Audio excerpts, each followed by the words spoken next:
Tidak ada kata saya menjatuhkan Putri Aryani.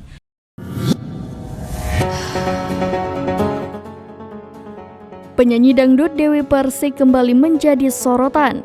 Merasa difitnah, pedangdut Dewi Persik mengumpulkan bukti untuk mempolisikan netizen yang menuding hina Putri Aryani. Kabar kurang menyenangkan datang dari Dewi Persik yang dituding menghina Putri Aryani.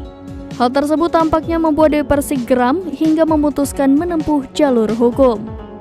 Dewi Persik mengaku sudah berdiskusi dengan kuasa hukumnya Sandi Arifin pada Selasa 4 Juli 2023. Bahkan kini Dewi Persik sedang mengumpulkan bukti mengenai hal tersebut.